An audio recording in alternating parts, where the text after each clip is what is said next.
Good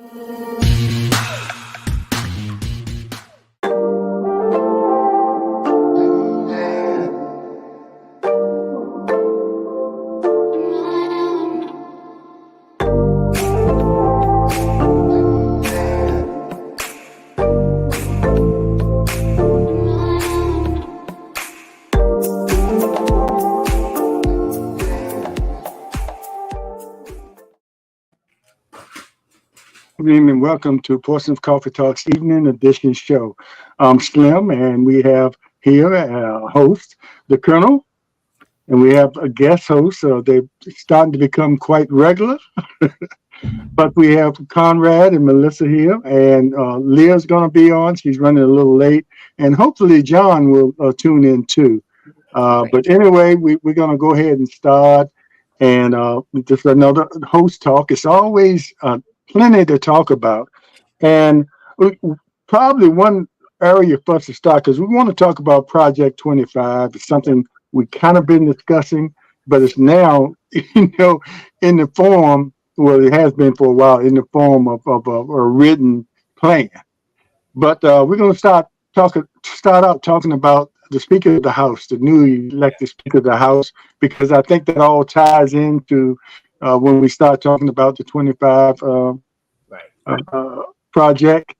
So, how do you all feel?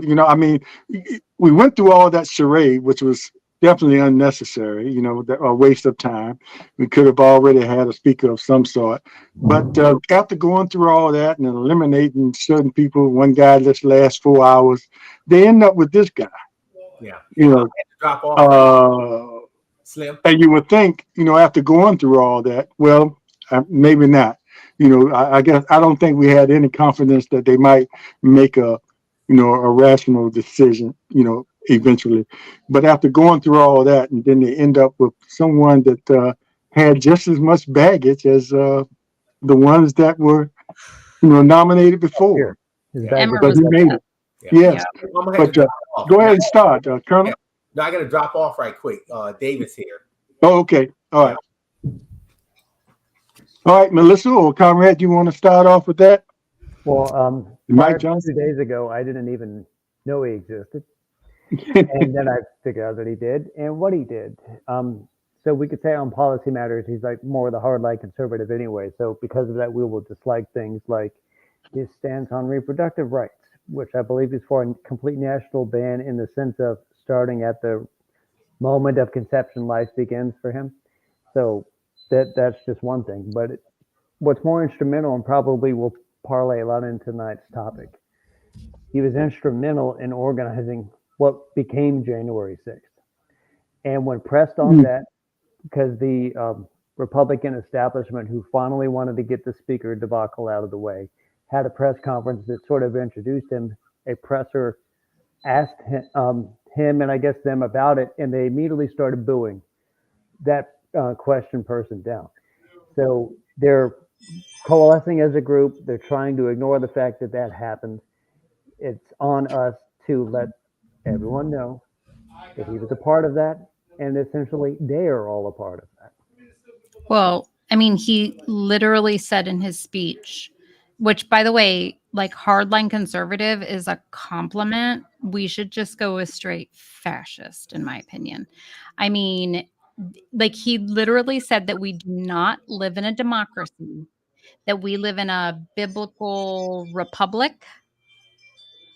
They were praying on the House floor.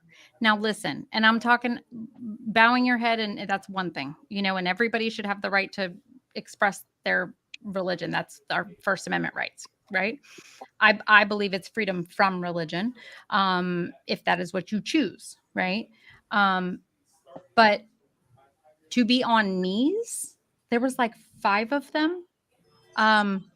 Yeah, I mean, he's so extreme. He wants to criminalize same-sex marriage, not ban, Criminalize. Go to jail. Criminalize. Yes, he's disgusting. And do you know that when he has run unopposed, he hasn't even had to have a general or a primary or a general he just runs unopposed. It's just been handed to him. Yeah, and one thing, a simple thing they're depending on is, I heard someone say his outer package, because he doesn't look like what he actually is. So Oh, they're depending on people just to go by appearance and look at him and not really pay attention to what he's saying or what he's done. yeah. And well, some people don't anyway. They just going to go Republican, or a lot of people feel the way he does. I But think it was the just biggest strange mistake. to me how they went through all that and then end up with this guy. Yeah. I would rather them take a little bit more time, and they did it so quick. Yeah. Oh, they did it. They did do it so quick, and it was unanimous, which was Yeah. very interesting to me. I think what they were trying to do was the moderate Republicans were trying to get Emmer in because he was the most moderate, like what they considered from the moderate Republicans were like, he's like the best if we can get him in, right? But that failed. So I think, first of all, I think the Republicans have made a huge mistake because we didn't know anything about him. But now that he's Speaker of the House, we're going to know everything about him. Right. And right. I think this is a huge failure on their part. But the fact that it was unanimous is very. It's yeah. I don't know quite what to take of that. If he's Jim Jordan on steroids, which how could you imagine that? How could someone who's like Jim Jordan go from at some point 20 plus Republicans not even supporting him? Yeah, but you're talking about Jim Jordan couldn't pass the bar. Okay. Yeah. 2 times he couldn't pass the bar. This guy has been practicing law and has been in constitutional law and has been working with your Heritage Foundation people and essentially, getting these right-wing ideals in place until he could actually get a seat at the table, which he then did.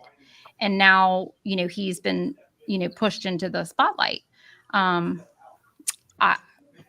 think it's a mistake, but a good mistake, either that or the Republicans all of them have gone full on fascist and that this is just the reality of. Well, hold that thought on the concept of a mistake, because a lot of what we're going to end up talking about is probably in relation to how we, who are not Republicans, are able to respond to something like that. Sure. And I'm reminded of the quote, I think it was attributed to Napoleon: never get in the way of your enemy making a mistake. Oh, yeah. So if they're making a mistake, we have to actually act on that fact, point it out, and then competently do something about it. And that is in part relation to our broader topic. Right. Well, do you think they're going to come to any kind of compromise when it comes down to facing the closure of the government again once that arises? Because it's going to still be those issues that kind of stopped it in the first place. And then you have this money that's waiting there that Biden is committing. And that's another story. I think I mentioned that on the last show about, all that money, and, we won't pay for people that's on the street, but what somebody said had a quote about, but we will pay for war. Yeah. Right.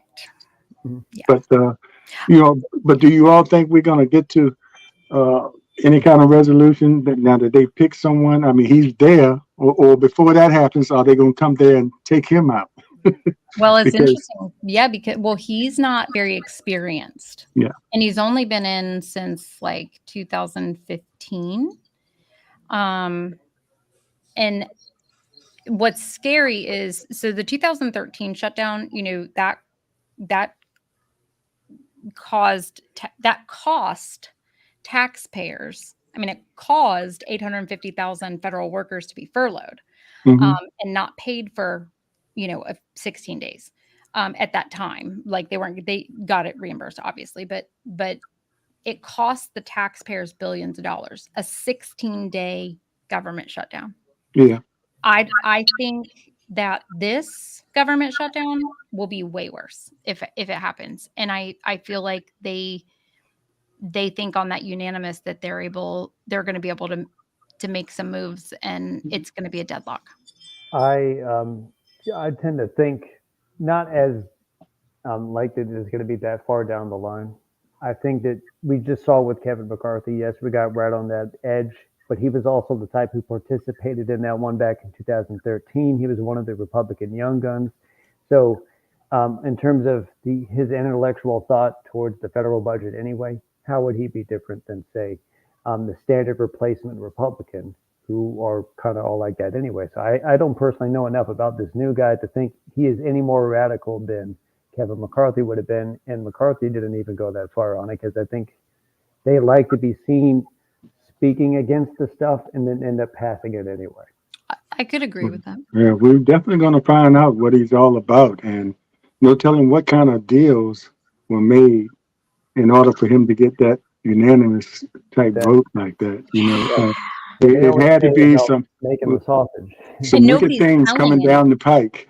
Yeah, nobody's telling the secrets either of like what the negotiations were, if you've noticed. Yeah, and they'll probably come out, especially if he doesn't hold up to them. But he seems like the type of person that he's going to hold up to whatever kind of deals he had to make.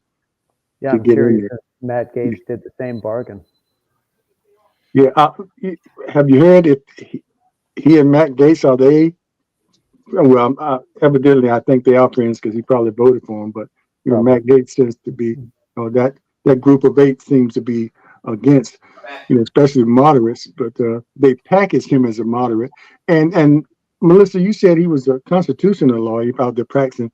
It always puzzles me how a constitutional lawyer cannot be moderate, or if that's your life, you've been studying the Constitution, seems like you would come up with some more sensible ideas or opinions of what you think the Constitution is actually saying. But I guess he's using it just like some people use the Bible. They interpret it, Right. I think there's like 2 ways of thinking about like the Constitution. There's people like myself that believe that the Constitution is a living document, and I believe that it needs to be completely. I mean, I think we need a complete overhaul of our Constitution. I mean, it literally still says that Black men are 3/5 of a person. Like, it's still in writing. Like, we shouldn't have that in writing. Yeah, like, I mean, at this point in 2020. that would be a simple thing. That's another story too. That'd be a simple It's thing. another story. Right. Take it out. Why is it still there? Just like some laws locally sitting on the street is against the law. Right. Yeah. Take it out. You've got the other people who think about the Constitution as, this like 10 Commandments stone, right?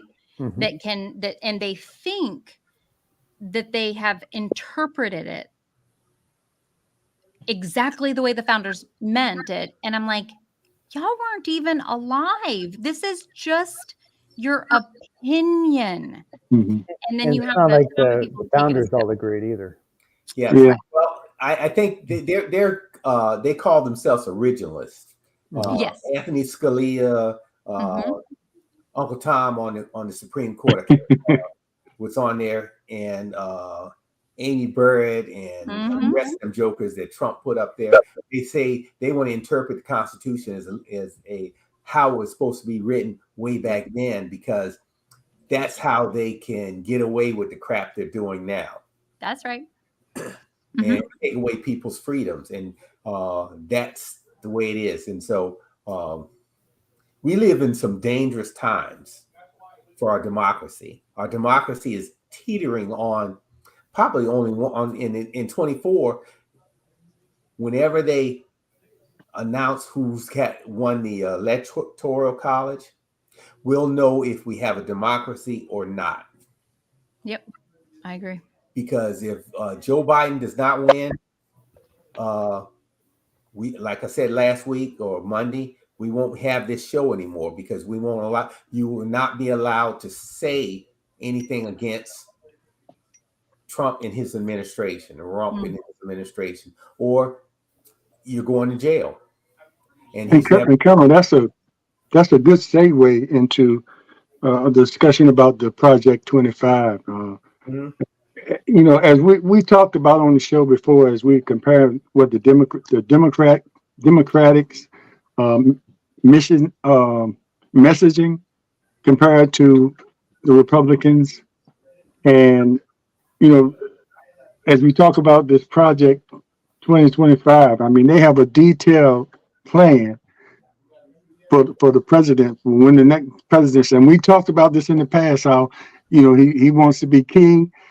But if you go through this plan, I mean, it's almost setting it up. Mhm. It's setting it up for what we have talked about in the past, what's going to happen, and that's going to be for any president that gets, any Republican president that gets in there. That's Oh, Not yeah, just it's Trump, not but they want Trump in there because they figure he'll fit that bill. But Right. this plan is for whatever Republican. whoever. They're not mentioning Trump, but he's leading, so it's if he wins, it's going to be Trump. But They all want to tear down what they call the administrative state of this nation.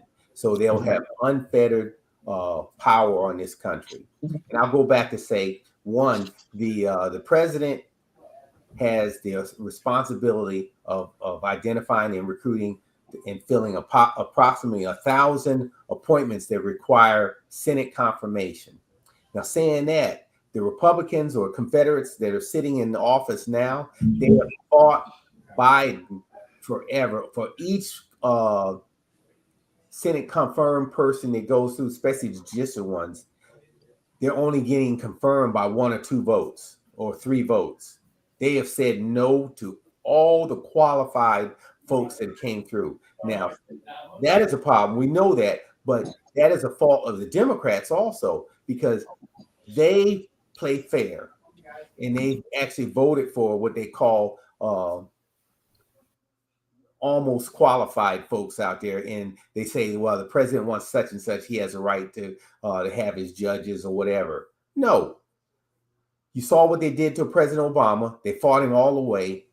When Trump was in there, you tried to play nice with him. You need to do what the Republicans do, is to fight, and say no to everything. I rest my. Hey, Colonel, let me just read this. Let me read this. This is the beginning of this Project 25 that I found online here.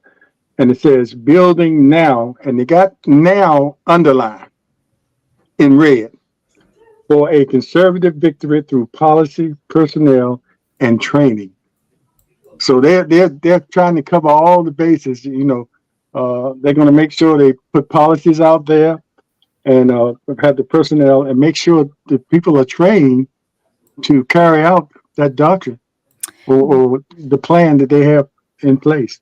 But I thought it was interesting. They said building now. That means they working or been working up to this point. Now they have something that's in writing. That's actually a really good segue. If you don't mind, could I take a minute and give a little history that I learned on this? Sure, go ahead. So apparently Project 2025 is not new. It's rebranded. Mm-hmm. It's rebranded as the Mandate for Leadership. The Mandate for Leadership came out the month that Reagan was inaugurated. The Heritage Foundation, it was founded in 1973 by the Coors beer tycoon guy. Mm-hmm.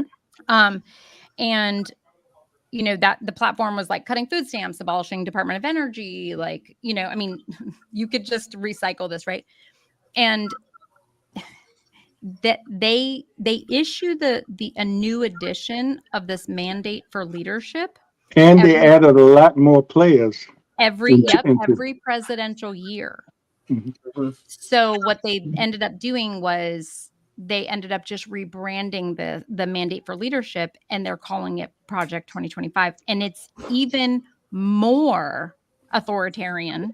It's the most authoritarian it's literally ever been. Some fun facts that I found out was by the end of Reagan's second term, 2/3 of the heritage mandates, 2,000 recommendations were adopted or attempted by the Reagan administration. The third mandate came in 1988 when Bush was elected, and that included 2,000 more policies for the incoming administration. And what Heritage Foundation did was when Clinton got elected, their next edition for the Clinton administration was focusing on the moral decline of the country, because they knew they needed to use that 4 years to start instilling these more, this culture war stuff, which, really, obviously started in the 70s, but They used that with Clinton. And, you know, the first day of Republican controlled Congress in 1994, they adopted 15 new rules, and 13 of them were recommended by Heritage, the Heritage Foundation. But that was And that's the contract with America, right? Yes. right. And that's where, and then like our military spending, I mean, they were responsible for our withdrawal from the anti-ballistic missile treaty. Heritage Found, they were responsible for, you know, they give a list of Supreme Court nominees, cabinet nominees. Yes. That's all, right. They give That's the right. president, the Republican president, that the list that they gave to who was it? It was when they gave it to Trump. Yep, it was the acceptable, what they called the list of acceptable nominees. Mm-hmm. Brett Kavanaugh was on there, of course. It was Right. 8 men and all white. Mm-hmm. And so this is the day that I discovered that the people haven't been really actually running the country since 1981. That the Heritage Heritage Foundation Foundation has been running it. has been running our right. country. That's It's right. funny because these That's are the right. same people that say And the Carlisle. Biden is the one who is being a puppet on the string, but it's really just whoever gets in Republican power. Mhm. Yep. But also, like, the Obama administration was even affected by, you know, by the Heritage Foundation. I mean, Hurricane Katrina, they're the ones who essentially they published the blueprint for the divesting in our government's response to disasters. And so Obama administration had their hands tied very much because of the Heritage Foundation. But there was influence from Heritage Foundation and some decisions that administration made also. I mean, that they have touched every single administration since Reagan. Since Also, Reagan. go back. That's Remember true. back around '94 when the big push by the Clinton administration was to allow Hillary to organize the new healthcare plan. Yep. Heritage was huge against that healthcare plan, and then they put forth their own healthcare plan, and pieces of that fell into the 2009 ACA. Which they've been fighting, of course, since its induction. I mean, they have Because been literally. I mean, always said they wanted to repeal and replace it, which is actually the general theme of 25. They want to repeal and replace the federal government with all of themselves. Yeah, absolutely. And You did know, you? Oh, I was Uh-huh. sorry. I was just going to say that they had their assets in 2021 on their tax returns were $367 million. I have to ask this of all the hosts. You know, in your circles, when political conversations come up, how in depth do the conversations get? Because I'm asking this because, you know, we're sitting here, we're talking about this, but a rapper will come on and say that Trump, you know, gave the checks out only because he signed them, but it was actually given out by Congress, and that gets 2 million views. Conversations like this, you know, don't get all the views because people might come on for a while. Oh, they talking politics, but it's the conversations like this that need to be had in different circles, in order for people, in order for the people to be informed. And most people just listen to the sound bites, and that's what they take in their brain, and that's what they use to make those decisions when they go to the polls. But in your circles, when politics comes up, how in depth do the conversations get into something like this? Are the people around you aware of what's going on? Because I don't see it around a lot of people I might be around. You know, when you start talking and they walk away from you. Most people are not even aware of the Heritage Foundation. Most people never even heard of the Heritage Foundation. And that's the sad part, because they only listen to a certain segment of the news and they don't research what's taking place. And they hear things and they run with what they hear, as opposed to doing a little research behind the message that they're hearing, you know? So, I mean, they're not impacted because they don't know and they don't seem to care. And that's the sad part about it. They'll care when it feels very, you know, when we ask, How did 1930s Germany happen? Mm-hmm. Mm-hmm. Well, folks, I think we're looking at Here. it. Yeah, you're looking at And, it. It's here. and the thing, You're looking at it. Yeah. especially, and if you don't look into your history, understand your history, understand how things have happened Yeah. over time. As they said, you're doomed to repeat it. And as you say, Melissa, we are in the stage of repeating that history. And which of the parties is trying to block a lot of the history study? Mm-hmm. And it feels, I mean, there are days that I feel, I think I said this before, very nihilistic. Like there's, especially when you're reading something like Project 2025, right? And you see the power, speaking about the Speaker of the House. The man has run in a state that is so gerrymandered, right? Please, can you believe it? He's run unopposed. Unopposed, So has gerrymandered. not done a lot legislatively, Nope. and he's the third in line to become the president of the United States. It's like a bad That's it. movie. That's scary. It's scary. A horror movie. And you can Yeah, add even more yes. to that, Leah. Halloween is coming up. Mhm. He's a right-wing, Bible-thumping man from Louisiana. That if you asked him to name 3 black folks in his town or in his city that he knows, But he has a black son, though, doesn't he? that doesn't work for him. Actually, he don't have nobody working for him on his staff. That's right. But you know what it is? couldn't He's do it. another Youngkin who comes in the sheepskin. He's Mhm. really a wolf in sheepskin. He's just like Youngkin. He mean, comes across yeah. nice. He has the look. He has the demeanor.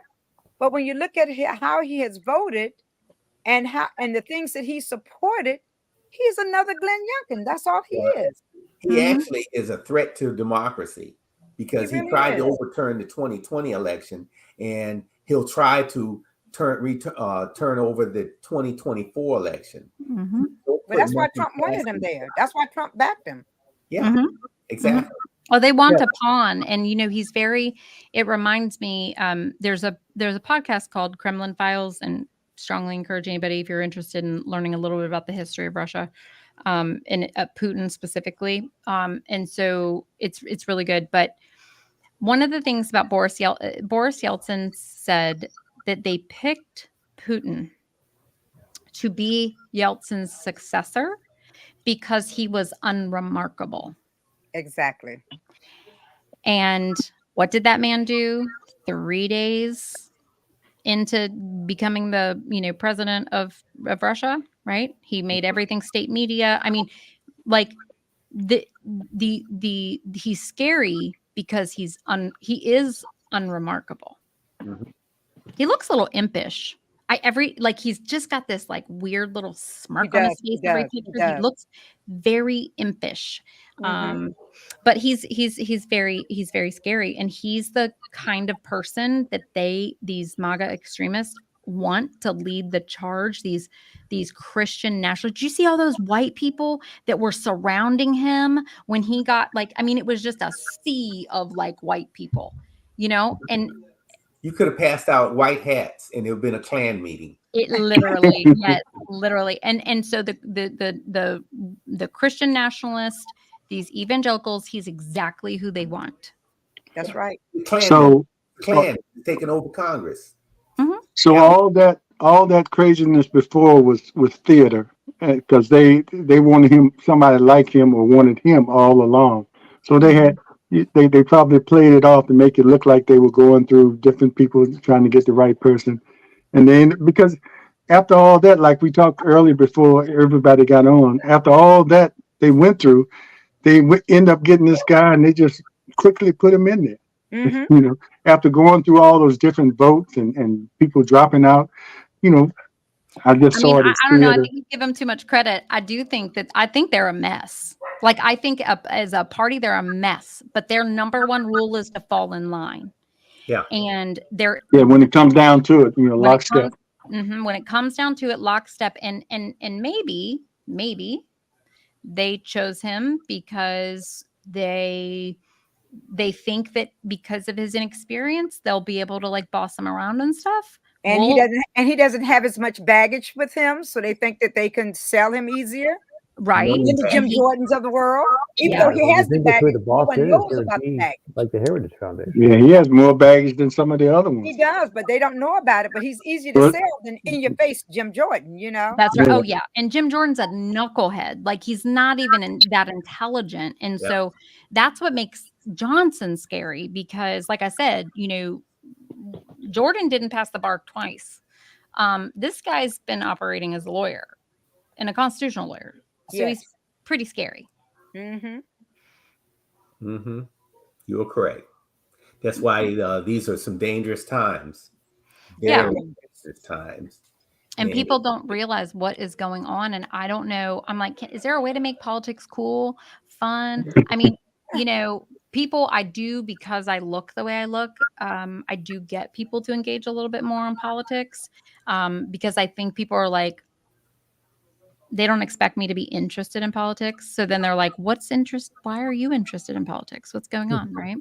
Well, you know what, Melissa?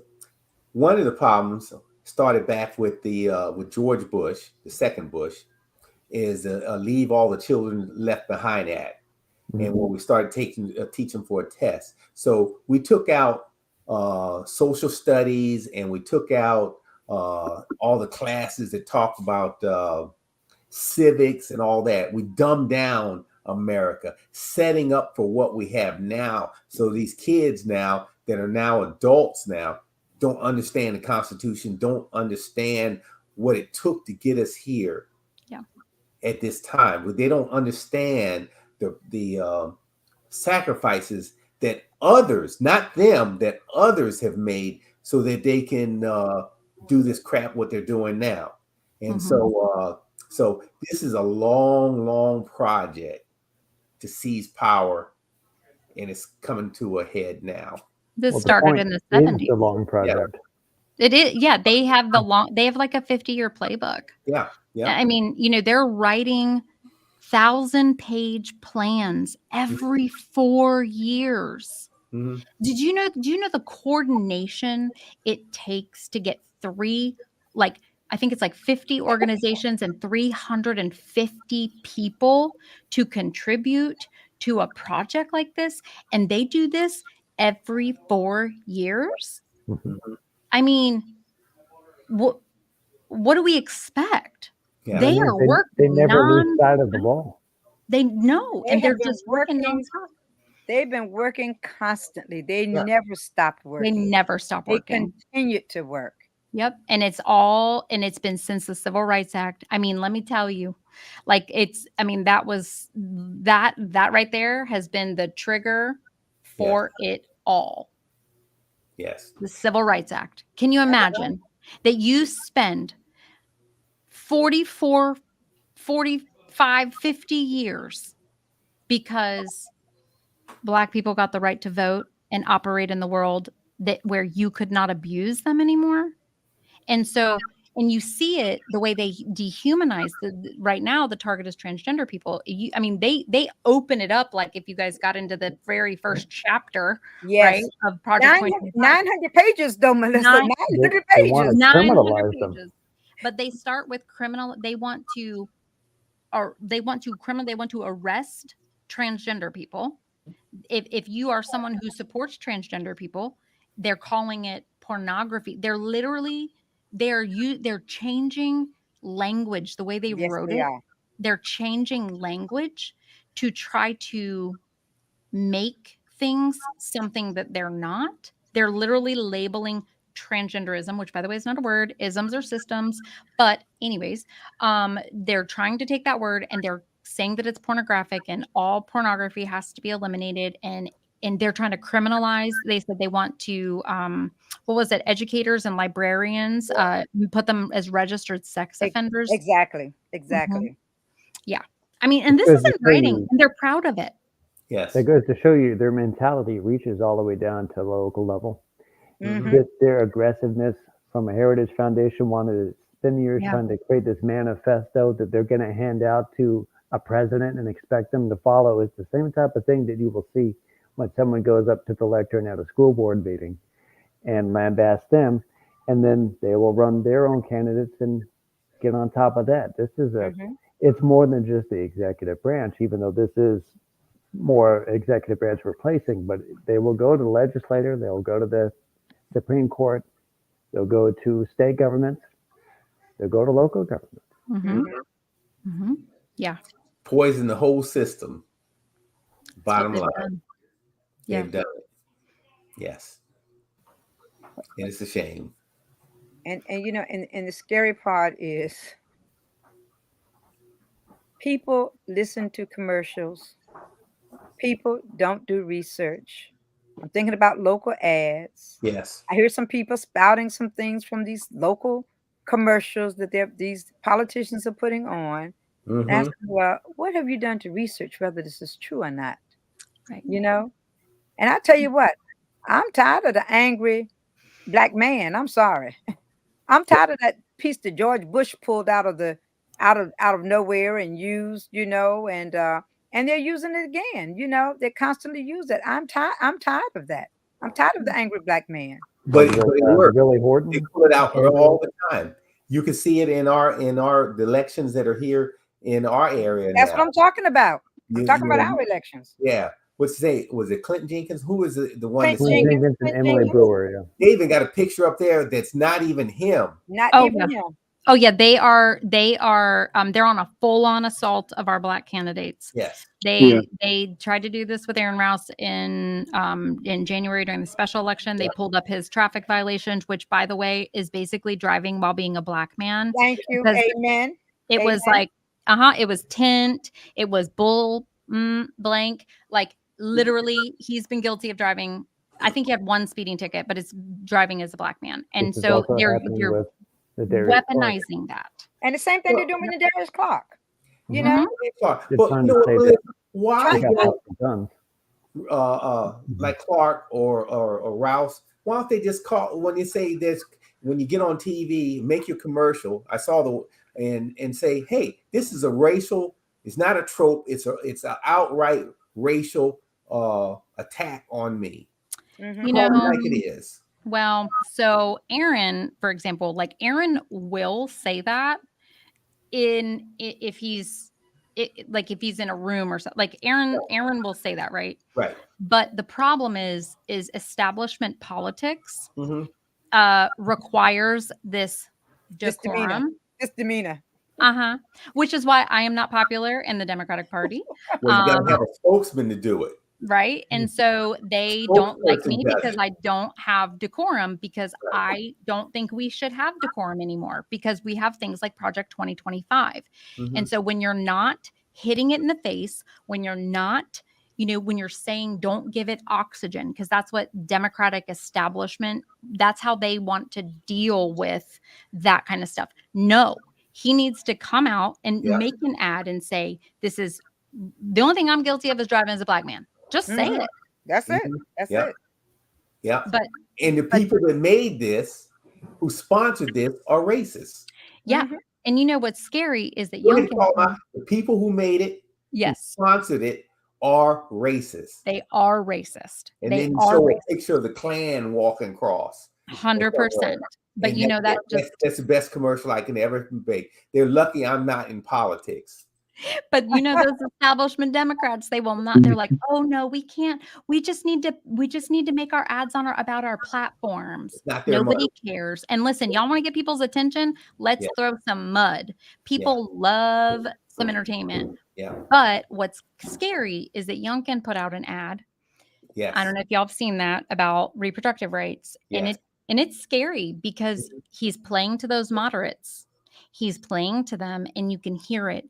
And for those uninformed people who are on the fence, those moderate Republicans, he Mhm. knew exactly what he was doing when he made that Oh ad. yeah. Yeah. So where's the rebuttal commercial?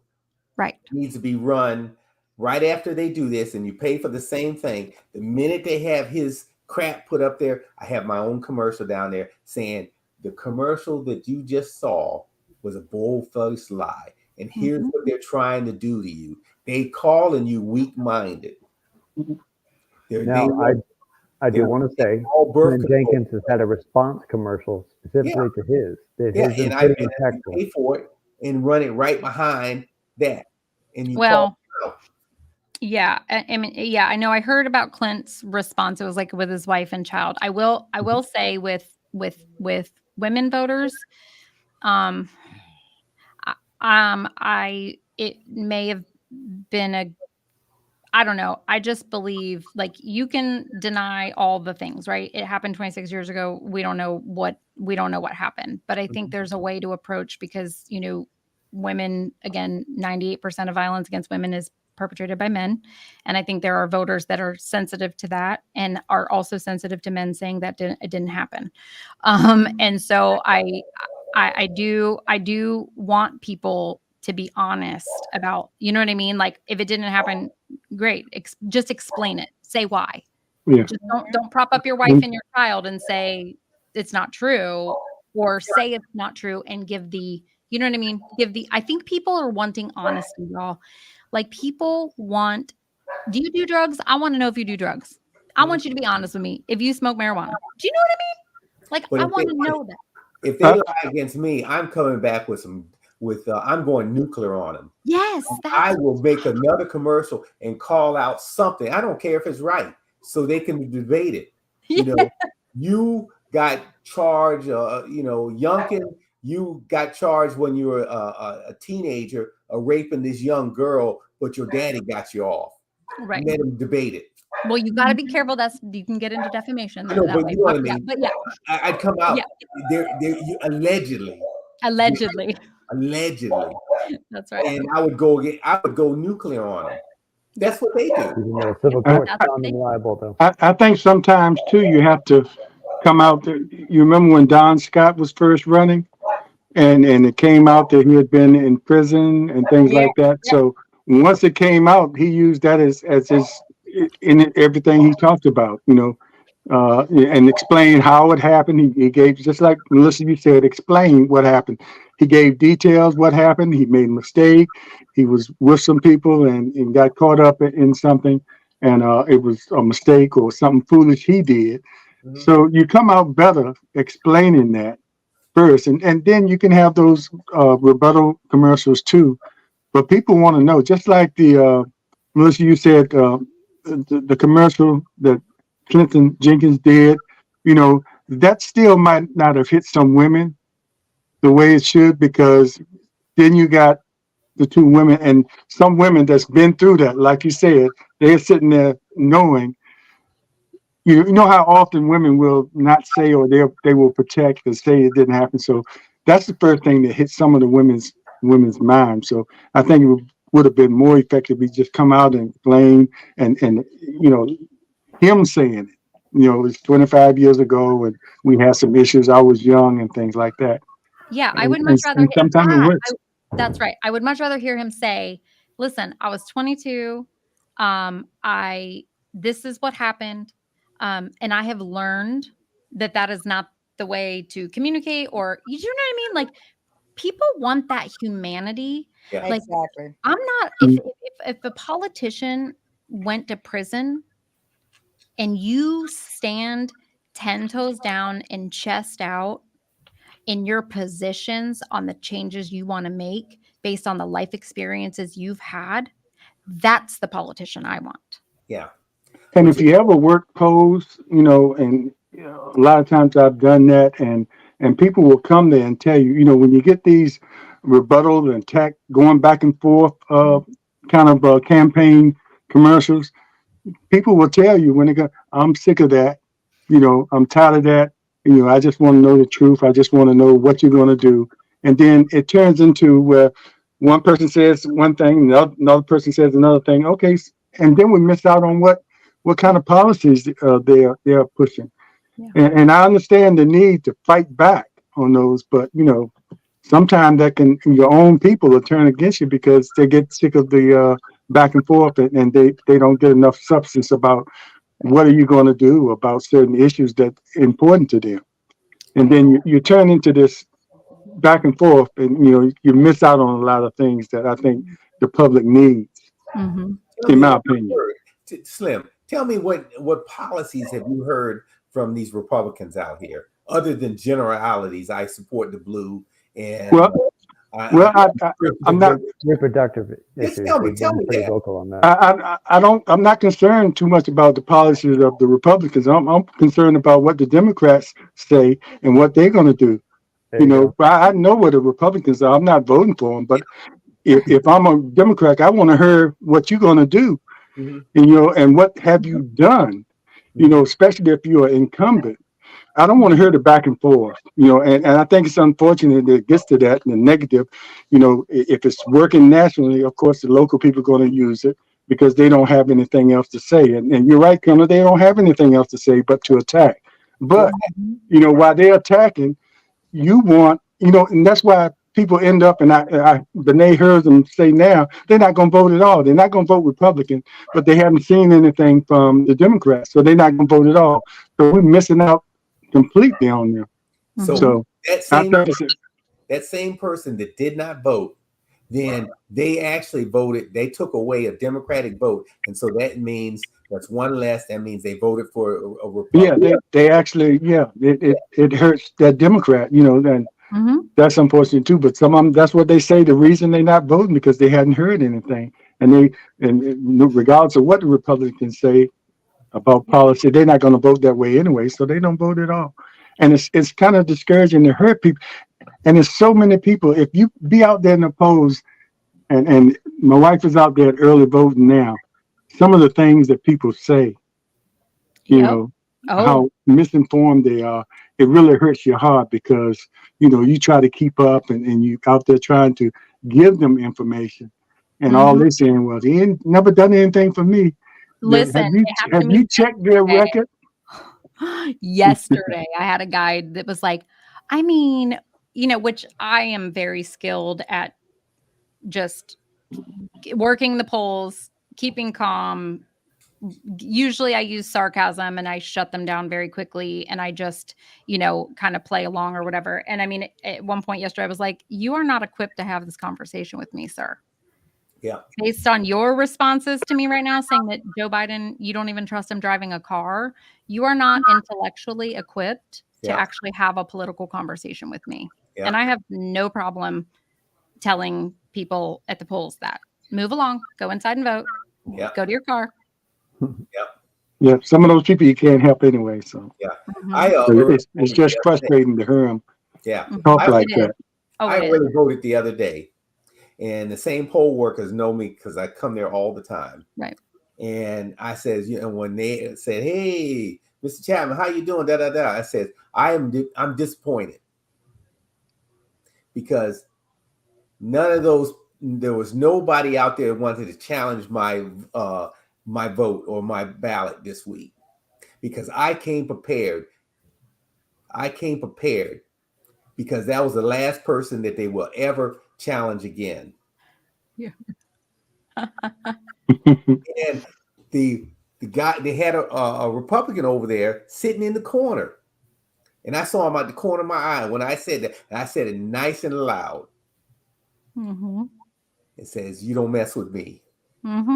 Yeah. Oh, yeah. I've had some crazy experiences at the polls, but I mean, I had on my TikTok, there's a video of a woman just like full on like calling me all kinds, only because I offered her a Democratic ballot guide. She started calling me all kinds of names, went to her car, hanging out of her car, stopping traffic, screaming at me. I mean, it's, that doesn't happen a lot. Generally, it's just, them talking. But I even asked the Republican yesterday out at early voting. I said, so, we're out here working early voting. And I just want to ask you something. If the Republicans take control of the state legislature and they want to roll back early voting, you've been out here for the last 2 years working, with me at the polls. You work out here for the party like 5 days. I mean, she's out there like 5 days a week. And you see the benefit and how much voters enjoy early voting. Would you support your party if they wanted to roll back early voting? And she did a great job. I mean, I wasn't going to push her on, I knew she was avoiding the answer. She was like, well, 45 days is just a lot. I mean, it's very expensive and, it's a lot. So, and I'm like, okay, but to roll it back totally. Well, I mean, just from how much it costs the taxpayer. Okay. They can't, Yeah. they're unwilling to stand behind what they believe in because they don't know what they believe in because Exactly. they only believe in what they're told to believe in. Mhm. Yeah. They either grew up in a Republican household and that's all they know. And, and I think a lot of us grew up in Democratic households, but I think once we got to college or something like that, it was times where I was kind of thinking different ways, just because you get grown and you start looking different ways and then you end up settling for Democrat or Republican. But you get your own mind. But some families, you grew up in that Republican, and it's like your Republican legacy. You don't use your own mind or Mm-mm. But I grew The up thing- in a Republican household, yes. And I grew Yeah. up in a and don't people talk like about you, Melissa, will break away. And sometimes, unfortunately, you break away, and the family, pushes you away as well. me. Yeah. Yeah, that training aspect is something. Being told to say something sort of breeds a lot of people to vote a certain way, and I think regarding Project 25, they're kind of counting on that because part of the 4 planks, I know a lot is based on we're going to tell you everything about our policy, and here's how bad it is. Of course, to us, how bad it is, but the other 3 planks are they actually want to replace the employees who are in the federal government. Right. And they're going to train them in order to do it. That's another one of the planks is the training aspect. They're stocking the entire federal government with people who are just That's right. like-minded. Mhm. And Yeah. also they have a plan that the 4th plank is they're going to have to do it all within 180 days, soon as January Yeah. 20th happens in 2025. Right. It all comes back to that circle part. So yeah, we're like, people were concerned about are being told to think a certain way, and thus they are that way politically. Heritage Foundation is pointing out, hey, we're telling you that we are going to be telling the people we bring into this how to think as well. Yes. Yes. And Conrad, they've already listen, I read today that the Iowa State Fair, so I just dove into I was familiar with Heritage Foundation, but I really started digging in today. They have already started recruiting, taking applications at the Iowa State Fair, Mm-hmm. the Iowa State Fair for federal workers. Yeah. To replace all civil service people. They want to completely dismantle our civil service. Yeah. They want to take They away won't have people in all those positions that think like them. They I- overturned affirmative action. Now they want to take away DEI. This is the plan. It's a purge. Well, you know what? Here's the other thing too. Youngkin has already started that in this Commonwealth. Yeah. Mhm. He did that executive order saying you no longer have to have a degree to work for the state. So those government jobs state government jobs that you need to have a BA, BS or whatever, you don't need to have it. So I can have my whatever. I don't have to have a degree, and I'm running whole departments because Yeah. I'm Billy Bob can come up there and Yep. Anybody. run a department. Yeah. Now I will say, as someone who's not a college graduate, that I have that there are some positions that I'm like, I feel like with the right job experience, you can do those jobs. But unfortunately, that's not what they're looking for. No. They're it's not looking for people who It's are not. intelligent like myself, who didn't, I didn't graduate from college. I was a teen pregnancy and, just went right in the workforce. But my life experience, my job experience, my leadership experience of the years, right, I could, but because that's a barrier for me because I don't have a college degree. But I agree with you. But I think Colonel was saying, they cut out the college, but experience has to come along with it too, even if you don't have college. But I think the way they're doing it, people can come up there with absolutely no experience and no college and They no just want nothing. It's just someone that thinks like them. Mhm. Things like And I think every Democrat and every person that says they don't vote should read this thing, and however long it takes you to read it. And if you don't vote after that, and you're a true Democrat and you don't vote after that, you just don't care. You just, Yeah, if but you if I you am don't read gonna. the first 10 pages and change your mind about who you vote for, I don't even need, like, we're doomed. We Like, you are. don't even need to We read are. 900 pages of that thing. No, I no. might have to second Mr. Just- Openton's earlier opinion that you already knew that you weren't going to vote Republican. So it all comes down to what exactly we, let's say we're all Democrats, are going to do to make ourselves better. Because we're up against an opponent, if you want to think of them as an opponent, who are that diehard and they're that committed that they're writing manifestos and plans that are decades long.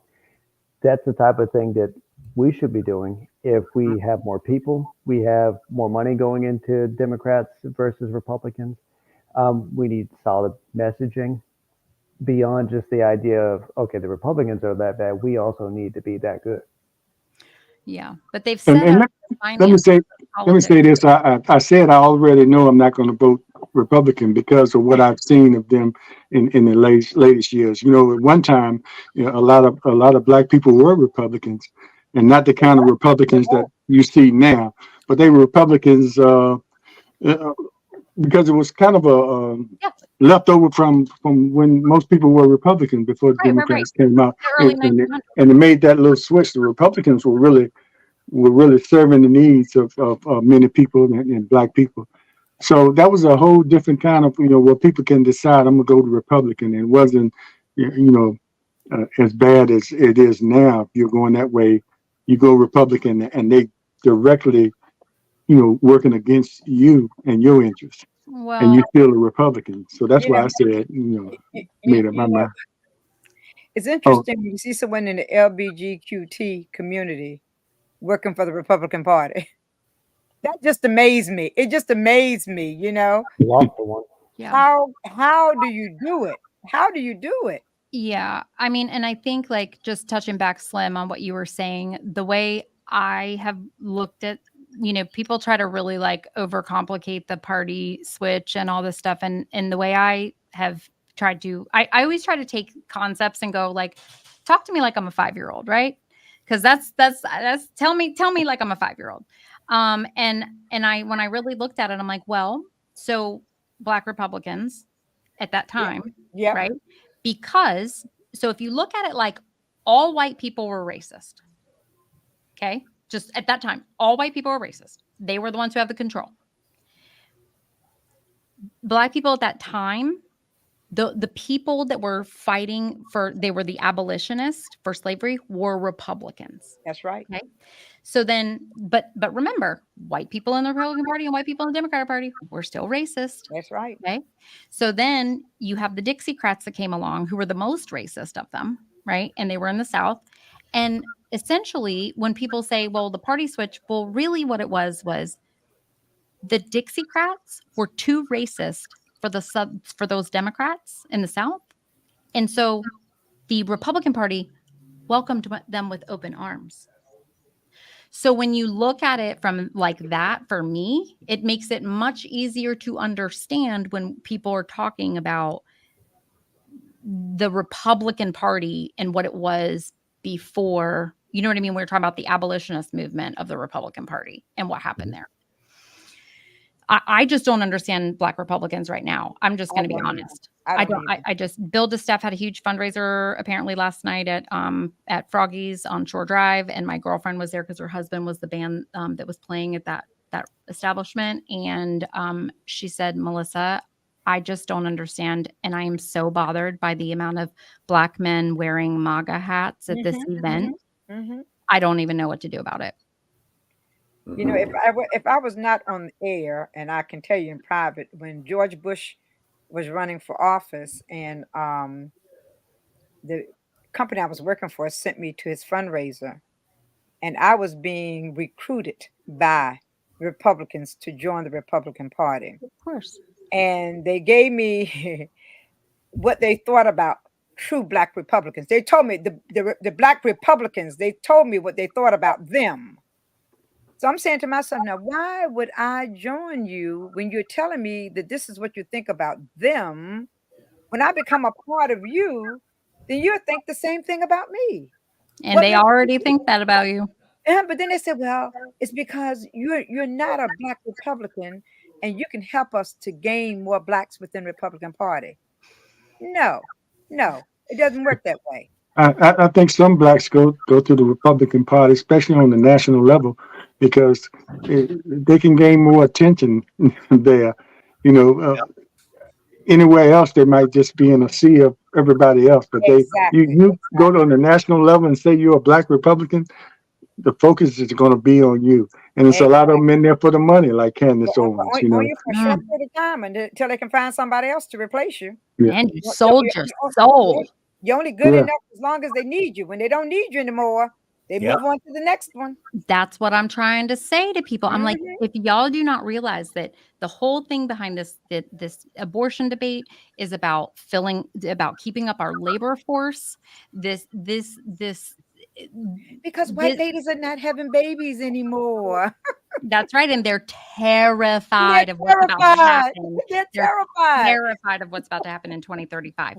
The clock is ticking. That And the great number- replacement the theory numbers they have is coming to The fruition. numbers are changing so fast. Mhm. And they're terrified of what's going to happen when those numbers change. Yeah. Oh, why? Because the way they've been treating minorities Hey, this whole that's time, right. they're That's afraid right. that that's the way they're going to be treated. You don't say. Mhm. Well, I mean, they talking about this. It's a rise in interracial marriages and births, but history tells us we already already intertwined. We are already intertwined. Yes. And white is a social construct. It's not, where did that come from? Who decided we're gonna call you white and we're gonna call you black? And when people were first coming over here, immigrants, they weren't white or black. They were either Italians or they were whatever nationality they were. That's right. And then when they got here, all of a sudden, dark Well, Italians became white. mhm. So Right. Well, the Irish folks, they had that indentured servitude thing yeah, going on. they had issues when they first got here, and then all of a sudden they said, But that's the reason why they had to distinguish, because how would they explain to the black people why those white people were going free, right? They had to create that in order to maintain the social order. Mhm. And it is ingrained in this country, and it's woven into every single piece of fabric. And there's just, it's something that has to be actively discussed. People are so uncomfortable discussing it. It is pervasive in politics. And the problem with Republicans has been that they try to separate and dissociate themselves from their politics and people, not understanding that policy affects people. Therefore, politics is about the people. And that is the problem, is that I see these people talking all like, well, why can't we be friends? I had a Republican operative is what I call him. Just request me as friends on Facebook. I was like, I'm sorry, but my Facebook is for friends only. You can follow me freely on Instagram. Melissa, I'm getting a lot of those Republicans coming on my Facebook page too, and I'm doing delete.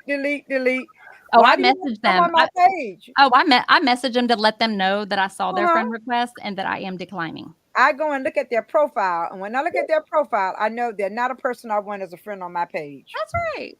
We're not friends. We are not friends. Not at all. Yep.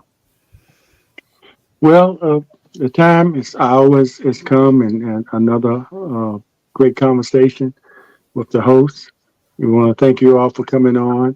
And Melissa, I said earlier, I wanted you have a business, and I want to give you the opportunity to talk about your business. Kind of unique. I'm not a tattoo person. I can remember the only people that were tattooed were sailors and military men. And that was a sign of your manhood. You get a tattoo, and then. So you do tattoos, Melissa? I am not a tattoo artist. I do all the boring stuff for our business, like the marketing and advertising, payroll, and insurance. The money. Yeah, the money. My husband is an artist 30 years. And Okay. so we own the Collective Tattoo and Body Piercing. We used to own Trinity Tattoo and Trilogy Tattoo, and we combined both the studios. Um, Mama was tired. I was so tired. I needed one location. So we have a 5,000 square foot studio in Virginia Beach right near Lynn Haven Mall. And we've got great artists. We've got 12 artists and 2 piercers. We're open 7 days a week. I don't usually, take the opportunity to promote my business because I don't try to platform for that because I'm just so passionate about getting people involved in politics Yes. that sometimes I don't take opportunities when I should like this. So I really appreciate you, Slim, giving me the opportunity to say that. But I had a question about the tattoos. Mhm. Especially how you see the people with full bodies now. At one time, the tattoos hurt more before than they do now. Has technology improved enough where they don't hurt as much? No, sir. No, It still sir. hurts. No, sir. Listen, my It's husband like pulling teeth. he still uses sometimes what is called a coil machine, which, came out of from doorbell, like how it was made with doorbell parts. So, I mean, it's like a hammer.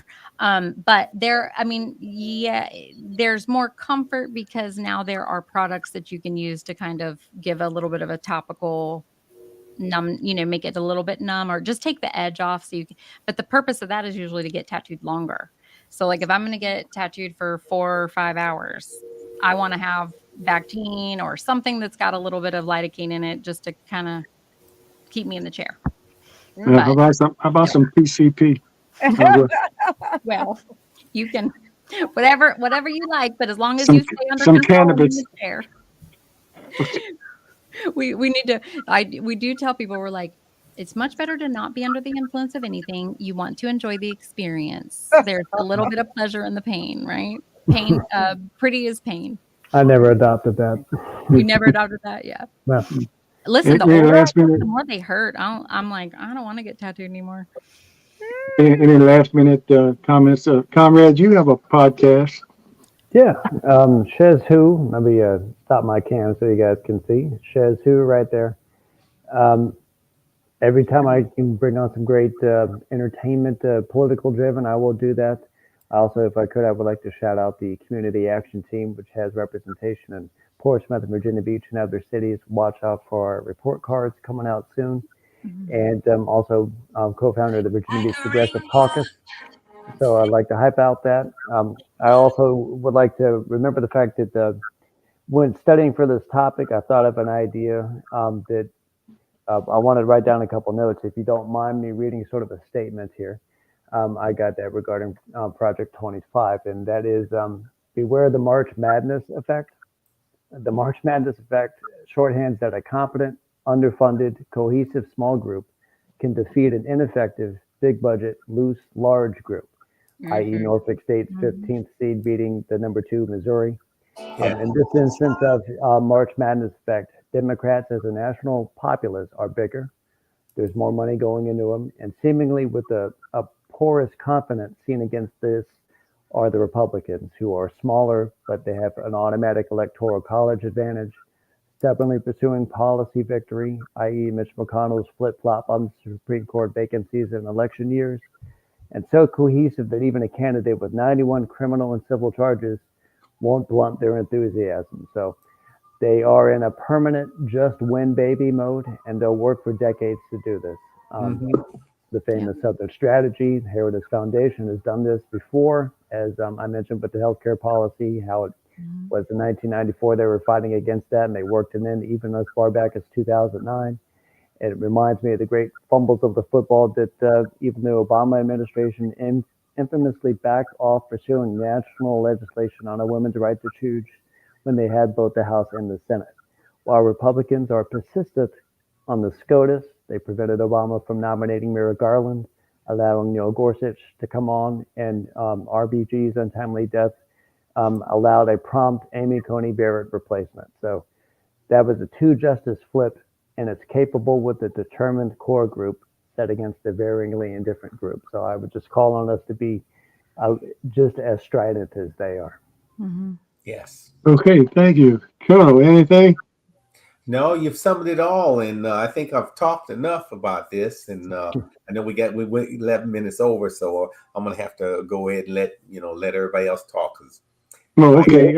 I appreciate it. And I will say this, Colonel, we talked about this subject today, but you have been talking this for a long time, letting us know, or kind of warning us, or letting us know what was going to happen or how things were shaping up.